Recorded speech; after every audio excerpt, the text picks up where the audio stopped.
Welcome to Bitter Reality Brewing. Yes, it's the winter Hopbox from Yakima Valley Hops.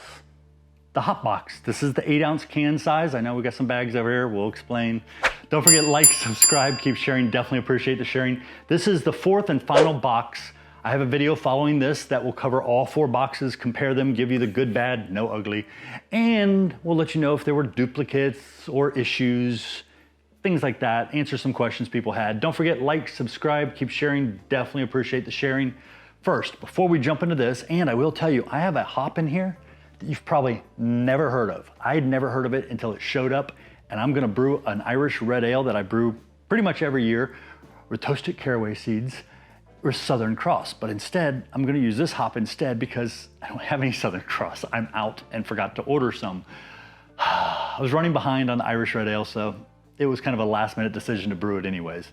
First, the goodies, okay? We don't have a pocket knife, we don't have a Frisbee, don't have the cloth, I like the cloth. But this time, the big gift was a magnet.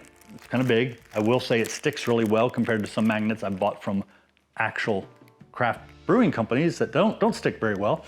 But yeah, Yakima Valley magnet, that'll go on the beer fridge. I got the Yakima Valley sticker. I'm pretty sure I got this one before. Definitely got the coaster last time, so I got another coaster. Don't know where I put the last one, but I have a second coaster now. I think I was only supposed to get one of these white stickers that you can't see. It goes on like a window, but it just fell apart a minute ago and I ended up with 2, so a little bonus. The caps, the ones that I wish I had 8 up front, but it's okay. I've been so busy, I haven't actually opened 8 cans of these yet anyways, so. But yeah, I'm excited. I've got a lot to be brewing. We're gonna go over all of these hops, and then we're gonna cover the hop you've never heard of. Yes, the hop you've never heard of.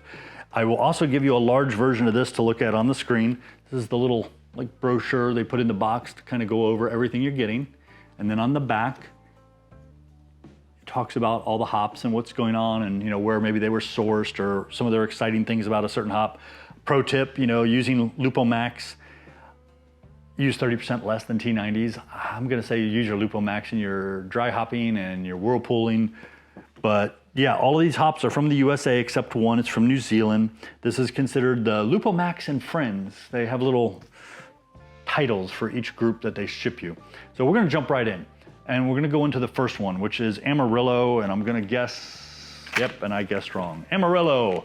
So Amarillo, juicy with citrus, mainly orange and stone fruit. 14% alpha acid.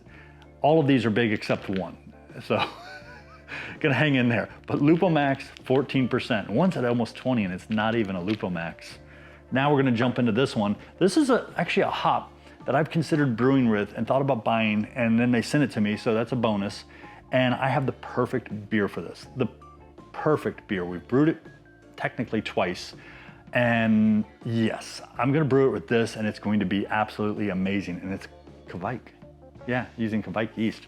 But right here, Brew-1 or BRU-1, described as pineapple, pineapple, and more pineapple. And keep in mind, when you're reading or seeing hops from different regions of the country, they may be a little different. If you get them from another country, I guarantee they can be very different. So let's go on into Columbus. Now, Columbus is one of those hops that I usually see complementing or as a supporting role. It's a great hop. I've seen Columbus and Amarillo together, which sounds really good. But Columbus, we're at 20.5. It's another Lupo Max. Citrus, earthiness, black pepper, licorice, and spice, specifically curry. I know that sounds really weird. I love the citrus, earthiness, black pepper. Licorice and curry spice is a little weird. But I've had some great IPAs that have had Columbus mixed in with other hops. So yeah, I'm all good with it. Doesn't scare me away in any way. Lupo Max Cashmere, 13.5. It's one of the lowest I've seen for a Lupo Max. But herbal aromas with lemon, lime, and melon. I'm not a big melon fan, but I have used a New Zealand hop before to do a lemon lime pale ale with just hops, and you got nothing but lemon lime aromas.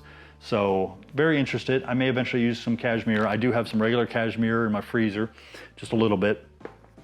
Now we're gonna go over here and Azacca. And yes, we had a Lupo Max Azacca a while back. This is just Azacca. It's 12.2%. It's got some cool colors on the can. I don't understand their color coding, should we say. But Azacca, mango, pineapple, citrus. Yeah, just a really, just sounds IPA to me, just does. Or a good pale ale with some nice aromas. Now we're getting over to the bags. I got one more can left. We'll jump back on that one. It's the one you haven't heard of. Okay, first, I don't know if this is me just saying, hey, why is this shipping in the spring shipment allotment? Or they just ran out of cans, they had a staffing issue, they got mad at me. I'm hoping not, because I did get a label like written across my box, like to let them know who I was. That was a little concerning. But I got the New Zealand, if I'm pronouncing this right, I'm probably destroying it, Moter, but Moter, very fruit forward, tropical fruit, ripe citrus, resiny pine, 19.5, and it's not even a Lupomax. I have used this hop before, and oh yeah, most of those New Zealand hops are very tropical and just give you lots of great flavors. There's a few that are a little different, but yeah. Now we go into the one that maybe it was hit with some nitrogen, but it's a bag again, and I do have this one. I've never actually tried this one, but this is Meridian. And Meridian's one of those weird ones where I saw the description, it was very different from what I remember. So I went looking, and what the average person selling Meridian says is lemon, mixed berry, tropical punch, or fruit, tropical fruit, and spearmint. Yakima Valley's description was sugary lemon, fruit punch, clean and crisp. Very similar, and I think the clean and crisp could be the mint, or the mint could be the clean and crisp, however you want to look at it. So that's what I was saying. Based on the region or the farm you're getting your hops from, the season, you know, their winters, their heat, they're hot, they're cold, they're wet, whatever you want to call it, the soil, they're always going to vary a little bit. They just are. Now for the hop you haven't heard of, McKinsey. Yeah, I opened this, I was like, what the hell is a McKinsey? Never heard of a McKinsey. And McKinsey, I don't know if that's an Irish name, kind of sounds like an Irish name to me, and I'm like, you know, I'm out of Southern Cross. I've been looking for a hop to brew with my Irish red ale. McKinsey is it. For a couple reasons. One, it's at 13% alpha acid. My Southern Cross, I'm pretty sure was 13% last year. So that's dead on. And the description is very similar. Minus this one has grapefruit, nectarine, melon. Okay, maybe it's not that similar, but it's a little similar. It's grapefruit, lemon, nectarine, melon, pine resin, and thyme. Yes, the herb. So the lemon, the pine resin, those were similar to my Southern Cross. A little citrus in Southern Cross. Don't know if it's grapefruit or orange, but yeah, it's a late addition that I do that just really kind of brings out some more of the flavors in that red ale. But yeah, I'm excited. I'm gonna pop McKinsey open today and brew with it.